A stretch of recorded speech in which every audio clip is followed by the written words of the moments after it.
So welcome to lesson 4 of this 5-day challenge. This is Chris again, and I'm here to bring you through this lesson, and this is the second last lesson, so just 2 more to go, and I hope that you've enjoyed it so far, and let's get going. So on the first day we looked at strategy and structure. Second day we looked at idea generation. Yesterday we looked at how to write an effective introduction, and today really important, how to write a main body paragraph. And then the last day we are going to look at how to finish our essay with a good conclusion. So what are we specifically going to look at today? We're going to look at what a good main body paragraph is. What are the elements of a good main body paragraph? A demo, so I'm going to show you how I would write the first main body paragraph, and then for your challenge you are going to do paragraph number 2. So there are 2 main body paragraphs. I'm going to do the first one and you're going to do the second one. Okay, so what is a main body paragraph? So this is the most important part. Think of it as the meat in your hamburger. So if you went to McDonald's or Burger King and you ordered a hamburger and there was no ham in the middle, you'd be pretty annoyed. So it's kind of the same with a essay. Your main body is the meat. It's the most important thing, and if it's not good, then the whole thing kind of falls apart. So this is where you will make your detailed argument. This is where you will prove your point. So in the introduction, you're saying, I agree or I disagree. This is what I think. These are my ideas. This is where you take those ideas and you really develop them, all right? This is where you get into the detail. So this is where you set out your main points and develop them fully. So there's 3 elements to a main body paragraph. Luckily, for most of the stuff we've been doing in this 5-day challenge, it's handy that there's these 3 points. Makes it very easy to explain and easy to learn. So we're lucky in that way.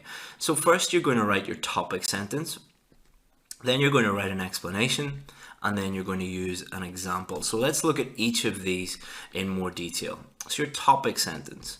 Topic sentence tells the reader what the paragraph is about. So basically what you're doing is you're just saying, hello, Mr. Reader, hello, Mrs. Reader, and this is what I'm going to talk about in this paragraph. And it's essential for task response, but also for coherence and cohesion. So task response is, did you answer the question correctly? Coherence and cohesion, is your answer clear and easy to understand and well organized? So it helps all of those things. So it is a big tick for lots of the things that the examiner is looking for. And it should be short and simple, okay? Does not need to be a complex sentence. Every time I write a sample essay, and some students who don't really know what they're doing, they're obviously not examiners, but they'll look at my topic sentences and they'll say, oh, you didn't write a good essay, teacher. I'd say, why? And they say, because those sentences are not complex. Not every single sentence needs to be complex, all right? Some of them can be just short and simple, and topic sentences should be short and simple. Explanation. So you've done your topic sentence. Now you need to write your explanation. So never assume that the reader knows what your topic sentence means or that they know how it answers the question. So one of the big, when I ask students, why did you not explain that point? And they'll say to me, well, the examiner will know that. I don't want to explain something that the examiner will know. Do not assume that the examiner knows anything. That is not the point. The point is that you have to clearly demonstrate that you can explain main points. So the reader can't ask you any follow-up questions. So you must explain everything to them, okay? So the biggest difference between speaking and writing, with speaking, the person listening to you can ask you follow-up questions. They can ask you, what does that mean? Or can you explain that? Or does it mean this? Does it mean that? With writing, obviously the reader cannot ask you any questions. So you must assume what these questions are going to be, anticipate what these questions are going to be and answer them for the reader.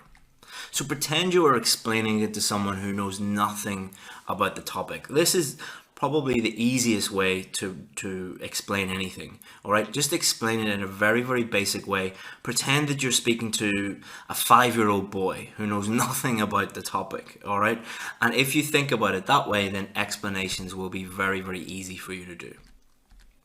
So what? So this is a really, really good way of getting students to write better explanations. Often students will write a sentence, and then I will come over in the classroom and I'll look over their shoulder and I'll tap up my finger at the end of the sentence and I'll say, so what? And then the student will be like, what do you mean? It's like, so what? Explain more. Tell me what that means. And then they write a bit more, and then I'll say, so what? Please explain more. Explain more. You have to do this. What, why, how? These questions will help you write explanations. Now, do not get confused. Do not think that all you have to do is think what and write a sentence about what, and then think why and write a sentence about why, and then how, write a sentence about how. That's not what I mean with this. What I mean is, if you ask yourself these questions, they will allow you to be able to write explanations more fully. And think of me standing over you saying, so what? All right. So I obviously can't be, you can't be my, student in classroom. I can't teach you face to face. But when you're writing these explanations, just imagine me saying, so what? Tell me more. Explain more. What does that mean? Why is that? How does that work? Think about me asking these questions, and it will help you. Examples. So IELTS want you to demonstrate that you know how to use examples. All right. So a lot of students get really worried about this, and they're like, I don't know any facts or figures or statistics or anything like that. The examiner is not expecting you to have a Google brain. All right. The examiner does not expect you to have, be able to quote newspaper articles or quote scientific studies or anything like that. All they want you to do is demonstrate that you know how to use examples. The examples must support or prove your main points. Okay. So the examples must be linked to your topic sentence. All right. If the example does not prove or support your topic sentence, then it's not a good example. And think about when you're arguing with someone and you use an example to help win the argument. So a lot of people say, why do I need to use examples? Do I have to use examples? Well, think about it this way. Well, the answer is yes, you do have to use examples for each main point. But think about when you're arguing with someone. If someone uses a really good example to support their argument, you've lost the argument basically.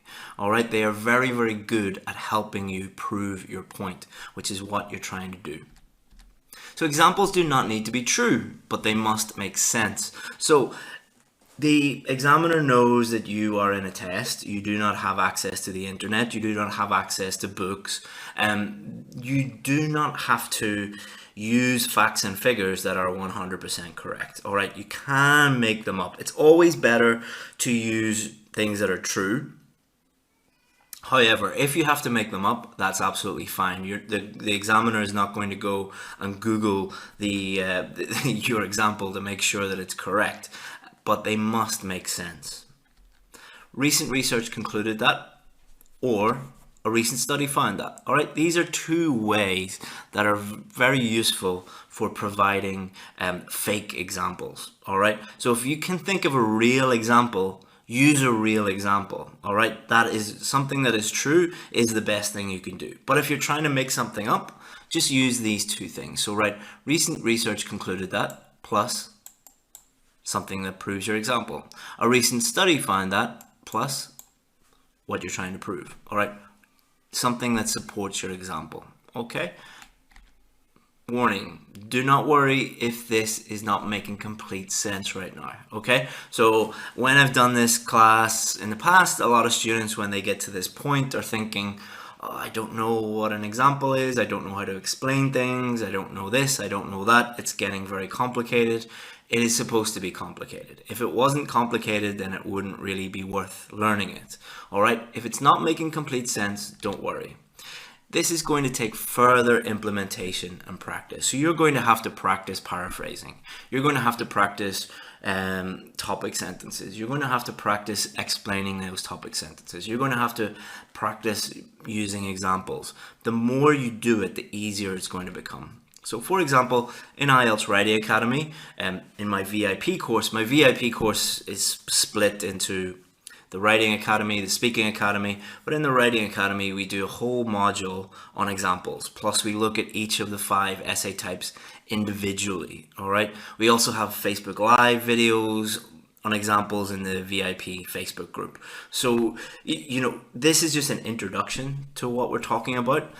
Like in my VIP course, we have full modules just on examples. We have full modules just on how to write main body paragraphs for discussion essays, a full module on problem solution, a full module on advantages and disadvantages. I'm not trying to sell you the VIP course. I'm just demonstrating how much extra work is out there and how much you need to do in order to fully grasp this. Okay. So paragraph 1, main idea. Parents are not with their kids all the time. So remember, we were talking about the question before about whether parents should be responsible for fat kids, basically. So my main idea is parents are not with their kids all the time. So I disagree. Explanation: children can eat unhealthy meals and snacks when they are away from their parents. This makes them fat. Example: study showing how much children eat at school. Okay, so this is a whole paragraph. Parents are not present when children consume most of their food. All right, so this is my topic sentence. All right, short, simple. It tells the examiner exactly what the rest of the paragraph is about. When children are at school, they eat snacks and have lunch, and the adults have no control over their dietary intake during this time. A child could consume the vast majority of their calories during these unsupervised periods without their mother and father's knowledge or permission. And much of this intake could take the form of junk food. All right, so here to here, that is my explanation. Okay, so I've explained everything clearly. Then, a recent study found that primary school students consume an average of 75% of their daily recommended calorific allowance during school hours. All right, so a recent study found that, plus something that proves my point. Okay, so very, very simple, very straightforward, but very effective. Okay, so here is your task. So what I want you to do is have a look at this introduction. So this is an introduction from one of our VIP students, and the 2 main ideas that they have are genetics and children often eat unhealthy food outside of the home. So I don't want you to worry about that one because we've already covered that one in this lesson. What I want you to do is focus on this idea of genetics. I want you to imagine that this is your paragraph. You've completed this one already, and you need to write a main body paragraph on this main idea, which is genetics. So what I would like you to do, number 1, write a main body paragraph using this idea. So same question, using the idea of genetics. So put genetics into your topic sentence, explain it, and use an example to support it. Write a full main body paragraph and then email it to me, chris@ieltsadvantage.com, and we have a full feedback video giving you a lot of detail, showing you exactly what a good main body paragraph would look like, what are some common mistakes, giving you a sample so that you can look at your main body paragraph and tweak it and improve your ability to write main body paragraphs. So I look forward to reading your paragraphs, and I look forward to receiving your email, and I'll see you for lesson 5, the final lesson. Well done for making it to lesson 5 and completing this course. Lesson 5, we're going to look at how to complete our essay with a great conclusion. And in order to get a band 7, everything needs to be at a band 7 level. So your introduction, your main body paragraph, and your conclusion. So make sure that you finish strong, and I'll see you in lesson 5.